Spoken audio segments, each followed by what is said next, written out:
Assalamualaikum warahmatullahi wabarakatuh. Eh, Selamat malam semuanya. Eh, Semoga diberikan sehat selalu. Oke, perkenalkan nama saya Saiful Hidayat, NIM 33010200176. Baik, di sini saya akan meliput seperti yang di belakang saya sendiri. Di sini saya sedang berada di pesarean atau di makam pada malam hari ini. Sini sedikit saya akan menjelaskan mengenai sejarah Islam dan budaya yang ada di Indonesia terkait mengenai ziarah kubur dan tahlil yang sering serta sudah menjadi suatu kebudayaan dalam Indonesia. Baik, kita memasuki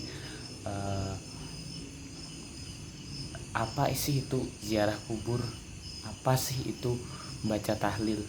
Jadi ziarah kubur itu adalah kita mengirim doa-doa tahlil kepada orang yang sudah meninggal, terutama kepada sanak saudara kita, kepada para wali untuk mengalap berkahnya, menjadi jembatan kita untuk menuju Allah Subhanahu wa taala.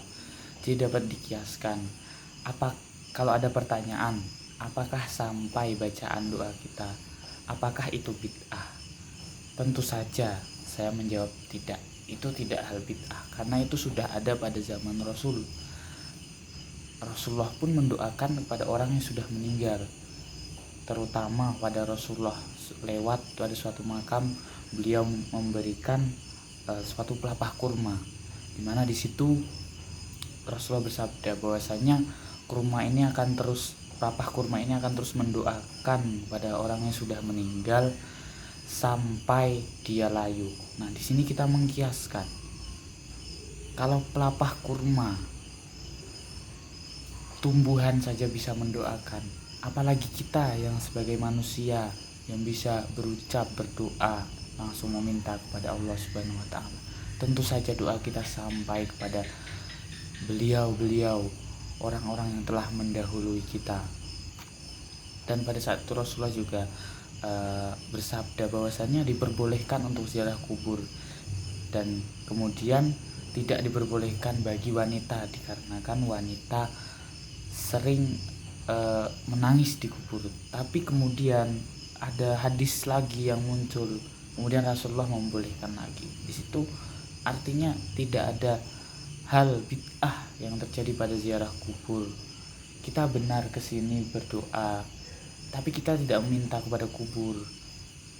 Kita meminta agar mereka yang telah mendahului kita diringankan jika mereka mendapat siksa, diberikan kenikmatan di sana, dan juga sebagai jembatan untuk kita meminta sesuatu pada Allah Subhanahu wa taala.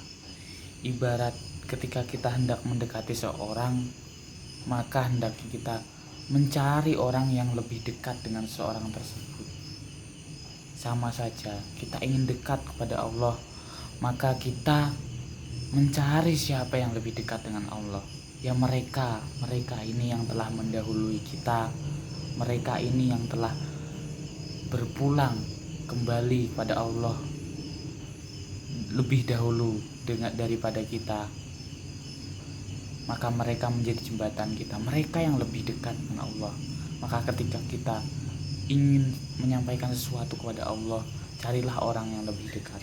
Teruntuk lagi pada para wali yang sudah mendahului kita, mereka adalah kasih Allah, dan mereka juga saat ini sedang dekat kepada Allah.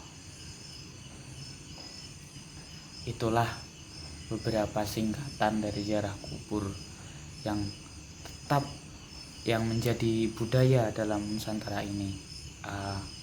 Pesan dari saya sendiri sebagai pembicara, tetaplah lestarikan budaya itu. Budaya itu bukanlah budaya yang jelek, akan tetapi budaya itulah budaya yang bagus, yang patut untuk terus dilestarikan sampai anak cucu kita nanti. Dan budaya itu juga tidak melenceng dari syariat. Budaya itu mengikuti apa yang telah diajarkan Rasulullah dan para wali yang mendirikan serta menyebarkan agama Islam terutama di tanah Jawa dan di Nusantara ini. Itulah penjelasan singkat mengenai ziarah kubur serta tahlil. Semoga kita semua diberikan kesehatan dan dimudahkan rezekinya, dan juga diberikan pahala karena kita sama-sama belajar dan memahami apa itu ziarah kubur. Dan semoga mereka yang telah mendahului kita diampuni dosa-dosanya oleh Allah Subhanahu wa taala dan ditempatkan di sisi Allah Subhanahu wa taala. Amin ya rabbal alamin. Baiklah, saya akhiri. Billahi taufiq wal hidayah. Allahumma fiqil aqwamit thoriq. Wassalamualaikum warahmatullahi wabarakatuh.